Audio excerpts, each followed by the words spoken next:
Hi everybody, Harold Hillman here, and thank you for joining me on episode 5 of Ask Harold. On this episode, I'll answer a question from a viewer who thinks that she's becoming too cynical for her own good. She wants to do a reality check.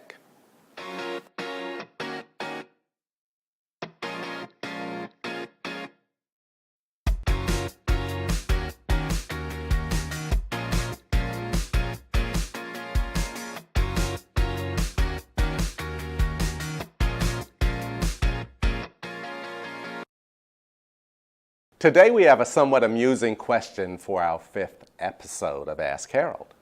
It's amusing in the sense of I've been there, can relate to that. I'm sure you've been there as well. This question is from Rachel, and Rachel writes, our team met for a team building session a few weeks ago.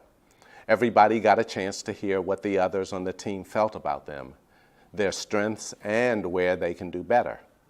I was shocked to hear that most of my teammates think that I'm the team cynic. That made me wince to hear them use that word. For me, a cynic is someone who is really negative. I even tested my understanding of what they were talking about, and they told me that I come across as negative and cynical. So in order for me to do something about it, I first have to know what cynicism is all about. Appreciate any insight you can offer a cynic who wants to become a recovering cynic. Thanks, Rachel. Rachel, that's a great question. I appreciate that last line there, which is, wow, you certainly don't want people to perceive that you are a drag on their energy. So it really is important to get across this and understand what may be happening. So let's focus on 5 things that I'd like for you to think about. Number 1, know the difference between a skeptic and a cynic. Those are 2 different roles, and they project 2 different energies. A skeptic is a person who might be a little sort of doubtful about the approach we're going to take, but they actually back the initiative, but they just ask some real critical questions to slow things down so we can probe around this a little bit more. A cynic questions the motive. They actually go to the heart of trust, or distrust for that matter. So a cynic is a person who's seen as just somewhat suspect of what everything is about. There's got to be something behind everything. So that's one thing.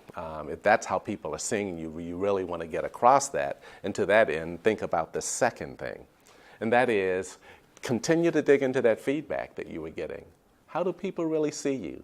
Here's some things that cynics look like and sound like. They are negative. They're disengaged. They sort of sit on the periphery of the room. They sit in the back of the room, usually with their arms folded, sort of like sitting in judgment of the rest of the people who might want to get on board, that type of thing. An us versus them mentality of, management is up to something. We have to sort of fend together against them. Being the person who's really crafty and clever and knowing where to be at the right time and all of those kinds of things. Is that how people see you? If it is, then you really want to dig into that. So the third thing that I'd ask you to think about, Rachel, is it all starts with your mindset about trust. Trust.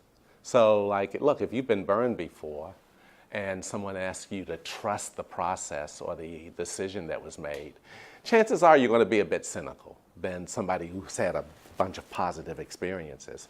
So just sort of know what your starting point is. If people are hearing a lot of negativity, then is there something behind that? Do you really need to go and sort of explore, have I just become distrustful in general?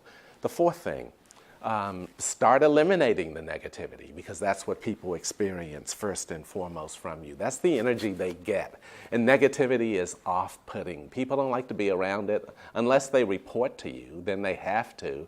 But, do you really want people to be around you only because they have to versus they really want to? So get on top of the negativity. And then the final thing I would suggest you do is to put more skin in the game, Rachel.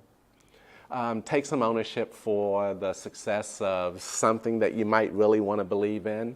It's easy to stand on the sidelines or sit in the back of the room and comment on things that you don't think are going to work.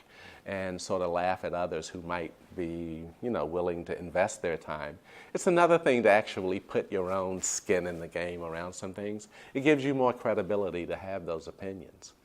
Rachel, what a great question. Thanks for that. And thank you all for watching Ask Harold. On the next episode, I'll answer a question from a viewer who says that she's on a dysfunctional team and wants to know what to do. We'll definitely have some fun with that one too. Remember, if you like this video, tell others about it and subscribe to Sigmoid's YouTube channel. And if you have a question of your own or want to see my other videos and articles, go to my blog at drharoldhillman.com. Take good care and see you all soon.